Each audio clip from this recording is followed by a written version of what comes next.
राजस्थान विशेष के साथ, राजस्थान सामान्य ज्ञान के साथ हम आज इस सीरीज की शुरुआत करने जा रहे हैं, जिस सीरीज का नाम है सीधी बात नो बकवास। तो शुरू करते हैं। आज राजस्थान विशेष किसकी बात कर रहे हैं? राजस्थान विशेष। राजस्थान विशेष में जैसे आपने देखा होगा कि सबसे पहले मैं बात कर रहा हूँ किसकी? गोडाउन की। किसकी? गोडाउन की।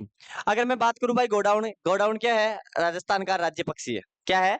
राजस्थान का राज्य पक्षी। कब इस घोषित किया गया इसे? 1982। ध्यान रखना भाई दोस्तों कि ये 1982 डेट आपको लगभग सभी में आएगी, चाहे राजस्थान का राज्य वृक्ष हो या और कुछ हो।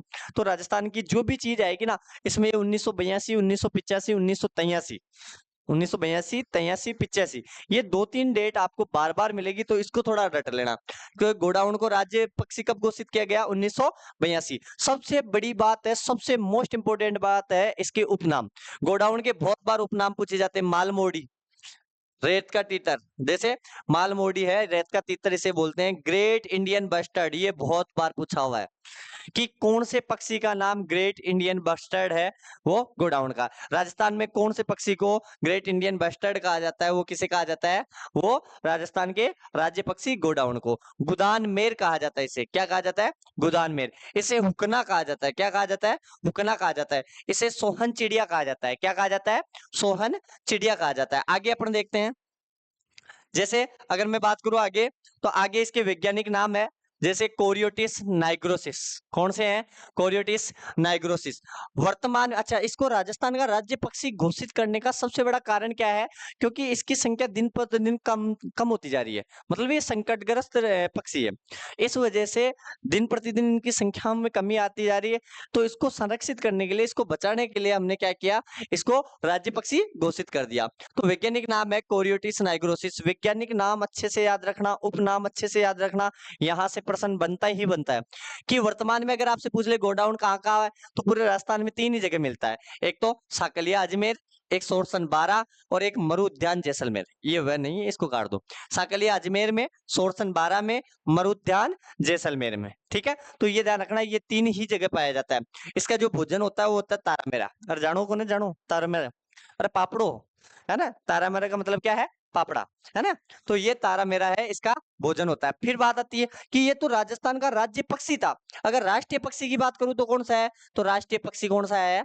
वो है मोर। भारत का राष्ट्रीय पक्षी कौन सा है? वो है मोर। आगे चलते हैं। अगला कौन सा है? चिंकारा। तो अगर मैं चिंकारा की बात करूं, चिंकारा क्या है? राज्य पशु है। गोडाउन क्या था? राज्य पक्षी। ये क्या है? राज्य पशु। अन्य नाम क्या है? छोटा हिरण या एंटीलोप। सॉरी, स्टिलोप्स नहीं है, एंटीलोप है। इसको काट दो, यहां करो एंटीलोप। एंटीलोप, ठीक है, ये सही है, एंटीलोप। तो ये एंटीलोप होगा। ठीक है, तो छोटा हिरण या एंटीलोप। हाँ, वैज्ञानिक नाम बहुत बार पूछा जाता है गजेला। गजेला किस पक्षी का राष्ट्रीय, मतलब राज्य वैज्ञानिक नाम है? तो वो कौन किसका है? वो राज्य पशु चिंकारा का। फिर उसके बाद में घोषित कब हुआ? 30 जून 1983। अभी बताया था 1982, 1983 और 1985। ये 3-4 डेट है जो इंपॉर्टेंट है, इनको रट लेना। ये देखो 1983। गोडाउन को कब राज्य पक्षी घोषित किया गया? 1982। और बताओ राज्य पशु चिंकारा को कब घोषित किया? 1983। राष्ट्रीय पशु पूछ ले तो बाघ होगा। कौन सा होगा? राष्ट्रीय पशु बाघ होगा। आगे चलते हैं। बात आती है किसकी? ऊंट की। अगर मैं बात करूं, ऊंट राजस्थान का राज्य विरासत पशु। राजस्थान का राज्य पशु पूछ ले, चिंकारा होगा। राजस्थान का राज्य विरासत पशु पूछ ले तो फिर ऊंट होगा। विरासत का मतलब अपन को विरासत में मिला हुआ है, दहेज में मिला हुआ है। किसको मिला हुआ है? अगर मैं थोड़ी ऊंट की इतिहास की बात करूं, तो ये माना जाता है सबसे पहले ऊंट लाने का जो श्रेय जाता है वो बापूजी राठौड़ को जाता है। किसको जाता है? बापूजी राठौड़। बापूजी राठौड़ का जो विवाह हुआ था वो आता अमरकोट। कहाँ हुआ था? अमरकोट, जो वर्तमान में कहाँ पड़ता है? वो पड़ता है पाकिस्तान में। कहाँ पड़ता है? पाकिस्तान में। तो यहाँ पे इसका क्या हुआ था? विवाह होता, और दहेज में बापूजी राठौड़ को क्या मिला था? वो मिले थे ऊंट। क्या मिले थे? ऊंट। तो राजस्थान में ऊंट लाने का श्रेय जाता है वो किसको जाता है? बापूजी राठौड़ को। अपने राजस्थान में जो ऊंट है वो है एक कुबड़ वाले। जबकि पहली बार जब भारत में अरब आक्रांता जो महमूद गजनवी है, वो भारत में ऊंट लेके आए थे। अगर मैं भारत की बात करूं, तो भारत में जो ऊंट लाने का श्रेय है वो महमूद गजनवी को। इसको? महमूद गजनवी को। इन्होंने जो ऊंट लेके आए थे ये अरब ऊंट थे, इनके 2 कुबड़ थे भाई। कौन से थे? 2 कुबड़। ये दिख रहा है आपको यहाँ, ये कुबड़ है ना। तो ये राजस्थान वाले ऊंटों में लगभग 1 कुबड़ था, और अरब देश में जो पाए जाते थे उनमें 2 कुबड़। और भारत में जो ऊंट लाने का श्रेय जाता है वो महमूद गजनवी को, और राजस्थान में बापूजी राठौड़ को। तो इसलिए ये अपना क्या है, विरासत पशु है। और विरासत में, अरे दहेज में मिलेगी कोई भी चीज हो, लाडी हो चाहे गाडी हो, है ना, लाडी और गाडी दोनों की सुरक्षा करना जरूरी हो जाएगा, है ना। तो ये विरासत पशु है। अब कब घोषित किया गया? 19 सितंबर 2014। ये माना जाता है 2012 की जो पशु जनगणना हुई थी, 2012 की पशु जनगणना में ऊंटों की संख्या में, ऊंटों की जनसंख्या में, सॉरी ऊंटों की संख्या में, जनसंख्या तो क्या होगी, ऊंटों की संख्या में बहुत ज्यादा कमी देखी गई। इसलिए इसे राजस्थान का राज्य विरासत पशु घोषित कर दिया गया। ठीक है। उपनाम की बात करूं तो रेगिस्तान का जहाज कहा जाता है इसे। क्या कहा जाता है? रेगिस्तान का या मरुस्थल का जहाज कहा जाता है भाई। एक बार पानी पी के, एक बार खाना वाना खा के, उसके बाद में लंबे समय तक ये चल सकता है। उसके बाद में मैं कहूं कि वैज्ञानिक नाम क्या है, तो इसका है कैमेलस डेमेटेरियस। क्या है? कैमेलस डेमेटेरियस। उसके बाद में मैं नॉट की बात करूं कि राष्ट्रीय विरासत पशु कौन सा है, तो राष्ट्रीय विरासत पशु है वो है हाथी। कौन सा है? राष्ट्रीय विरासत पशु हाथी। ठीक है, इसका बाद ध्यान रखना। आगे चले। रोइडा। रोइडा क्या है भाई? रोइडा है राजस्थान का राज्य पुष्प। क्या है? राजस्थान का राज्य पुष्प कौन सा है? रोइडा है। फिर उसके बाद में ये कब घोषित हुआ? 31 अक्टूबर 1983। फिर डेट आ गई 1983, तो ये ध्यान रखना। 1982, 1983। गोडाउन कब? 1982। फिर मैं कहूं कि चिंकारा कब? 1983। फिर मैं कहूं पालतू पशु कब? 2014। फिर मैं कहूं रोहिड़ा कब? 1983। फिर मैं उपनाम की बात करूं, इसे राजस्थान या मरुस्थल का सागवान कहा जाता है।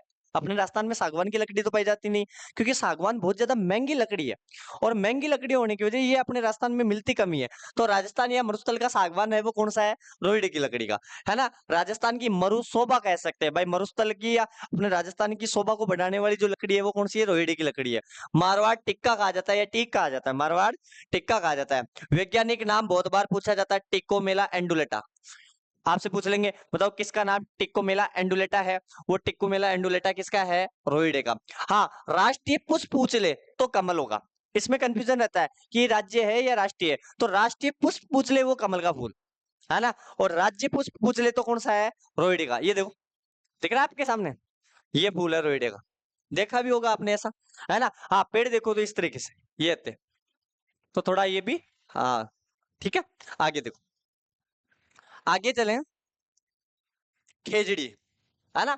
खेजड़ी की अगर मैं बात करूं तो ये राजस्थान का राज्य वृक्ष है। क्या है?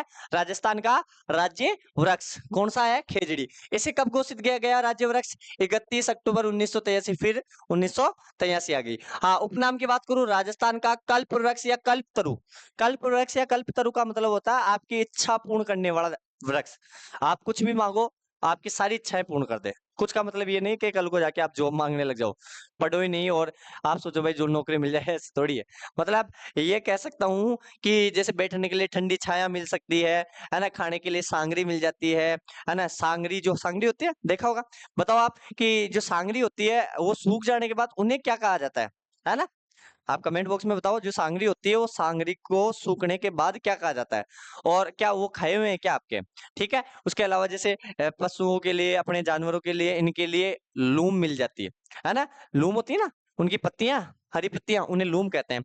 उसके बाद में दूसरा नाम यहाँ पे है राजस्थान का गौरव। राजस्थान का गौरव 3 चीजों को कहा जाता है। राजस्थान का गौरव खेजड़ी को कहा जाता है, राजस्थान का गौरव चित्तौड़गढ़ दुर्ग को कहा जाता है, और राजस्थान का गौरव किसे कहा जाता है? महाराणा प्रताप को। ठीक है, तो राजस्थान का गौरव कह सकते हैं। अगला तीसरा है झाटी, बोलते हैं इसे अपने राजस्थानी भाषा में। देसी भाषा में क्या बोलते हैं? झाटी या रुकड़ो, है ना। और चौथा है समी वृक्ष। कौन सा वृक्ष? समी वृक्ष। ठीक है। इसका वैज्ञानिक नाम बहुत बार पूछा जाता है, प्रोसोफिस सिनेरिया। याद कर लेना भाई, खेजड़ी को किस नाम से जाना जाता है वैज्ञानिक भाषा में? प्रोसोफिस सिनेरिया, प्रोसोफिस सिनेरिया। 1988 में 60 पैसे का डाक टिकट भी जारी हुआ है इस पे। 1988 में 60 पैसे का डाक टिकट। हाँ, खेजड़ी दिवस, एकमात्र वृक्ष दिवस जो मनाया जाता है वो कब मनाया जाता है? 12 सितंबर को। अच्छा, खेजड़ी दिवस किसकी याद में मनाया जाता है? अमृता देवी बिश्नोई। अमृता देवी बिश्नोई, पता है कौन सी है? वही अमृता देवी बिश्नोई है, जिनके समय में कौन सी घटना हुई थी? खेजड़ली घटना, है ना? खेजड़ली घटना किसके समय? जोधपुर के राजा अभय सिंह के समय। अभय सिंह ने जब आदेश दे दिया था पेड़ों को काटने का, और उस समय पेड़ों को बचाने के लिए जो शहीद हुई थी वो कौन हुई थी? अमृता देवी बिश्नोई। तो उनकी याद में 12 सितंबर को क्या मनाया जाता है? खेजड़ली दिवस। हाँ, राष्ट्रीय वृक्ष पूछ ले तो बड़े या बरगद बोल सकते हैं अपन, बरगद। ठीक है, बढ़िया, बरगद। आपने देखा होगा, ये देखो सांगरी, अभी बता रहा था मैं, सांगरी बहुत अच्छे लगते हैं भाई। आजकल तो बहुत ही कम खाते हैं, आज वाला टाबर कहीं जाना है सांगरी, सांगरी को कहीं स्वाद हुआ है ना? तो सांगरी को सूखने के बाद किस नाम से जाना जाता है, ये आपको कमेंट बॉक्स में बताना है। और उसके बाद में ये देखो, ये पूरा का पूरा पेड़, है ना? आज आज की जनरेशन ऐसे आ गई कि जिस पेड़ को काटने के लिए जाती है वो जनरेशन उसी पेड़ के नीचे थकने के बाद बैठ जाती है। और आप जिसको काटने के लिए जा रहे हो, जैसे आपके पसीने आए, जैसे आप थक गए, उसी पेड़ के नीचे आप बैठ जाते हो। तो फिर आप उसको काट क्यों रहे हो? पेड़ों को बचाना चाहिए, है ना? पेड़ नहीं तो जीवन नहीं, पेड़ नहीं तो कल नहीं, पेड़ नहीं तो जल नहीं, है ना? तो इन चीजों का थोड़ा ध्यान रखना चाहिए। तो ये यहाँ पे पेड़, ठीक है, खेजड़ी की बात हो गई। आगे अपन चलते हैं। आगे अगर मैं बात करूं तो बास्केटबॉल, कौन सी बॉल? बास्केटबॉल। बास्केटबॉल क्या है? राजस्थान का राज्य खेल है। राजस्थान का राज्य खेल, जैसे बोलते हैं अपन कि भारत का राष्ट्रीय खेल कौन सा है, तो आप कहोगे हॉकी, है ना? उसी प्रकार राजस्थान का राज्य खेल कौन सा है? बास्केटबॉल। कब घोषित किया गया? 1948 में। जैसे ही अपन 1947 में आजाद हुए, अगले साल अपन ने ये राज्य खेल घोषित कर दिया। हाँ, राष्ट्रीय खेल पूछ ले तो हॉकी, राष्ट्रीय खेल पूछ ले तो हॉकी। फिर उसके बाद में मैं कहूं कि केसरिया बालम पधारो नी मारे देश, ये क्या है? ये अपना राजस्थान का राज्य लोकगीत है। बहुत ही अच्छा गीत है? कभी सुनना आप? आजकल की जनरेशन बॉलीवुड के गाने सुन सुन के उतनी ही बिगड़ती जा रही है। राजस्थान के कल्चर के गाने सुनो आप, है ना? राजस्थान के कल्चर को देखो, कल्चर को सीखो।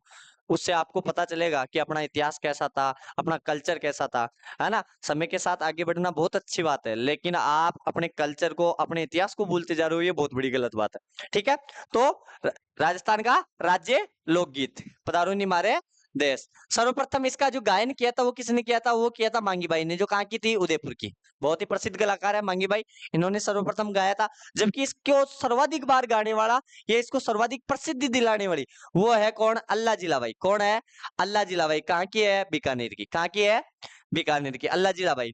राष्ट्रीय गीत कौन सा है? वंदे मातरम। किसने लिखा? बंकिम चंद्र चटर्जी ने। राष्ट्रगान कौन सा है? जन गण मन। किसने लिखा? रविंद्रनाथ टैगोर। बंकिम चंद्र चटर्जी ने तो लिखा था आनंद मठ में। किसमें लिखा था? आनंद मठ। ये बंकिम चंद्र चटर्जी की जो पुस्तक है उसका नाम है आनंद मठ। आनंद मठ में क्या लिखा हुआ था? वो था वंदे मातरम गीत, है ना? और जनगण मन रविंद्रनाथ टैगोर ने अपनी पुस्तक गीतांजलि में लिखा था। तो इनकी ये पुस्तकों का भी नामदार रखना। इसी गीतांजलि के लिए 1913 में रविंद्रनाथ टैगोर को क्या मिला हुआ है? नोबेल पुरस्कार। और वो नोबेल पुरस्कार कौन से क्षेत्र में? साहित्य के क्षेत्र में। मैं आपसे क्वेश्चन करता हूँ, बताओ नोबेल पुरस्कार कितने क्षेत्रों में दिया जाता है? सबसे पहले नोबेल पुरस्कार की शुरुआत कब हुई थी, है ना? और नोबेल पुरस्कार में क्या राशि दी जाती है या नहीं दी जाती है? और दी जाती है तो कितनी दी जाती है? ठीक है, ये चीजें आप मुझे कमेंट बॉक्स में बताना। आगे देखो, अगला है अपना राजस्थान का दिवस। अपना राजस्थान का राज्य दिवस कब मनाया जाता है? वो मनाया जाता है 30 मार्च। अच्छा, इसका कारण क्या था? जब अपना एकीकरण शुरू हुआ था। कब हुआ था अपना? 18 मार्च 1948। 18 मार्च 1948 से लेके 1 नवंबर 1956, 8 वर्ष 7 माह 14 दिन का समय लगा था, है ना? तब एकीकरण शुरू हुआ था। तो एकीकरण का जो चौथा चरण था, वृहत राजस्थान संघ, उस चरण तक जाते जाते हमने 19 में से 18 रियासतों का एकीकरण पूरा कर लिया था। और वो लगभग अपने एकीकरण का 80% था।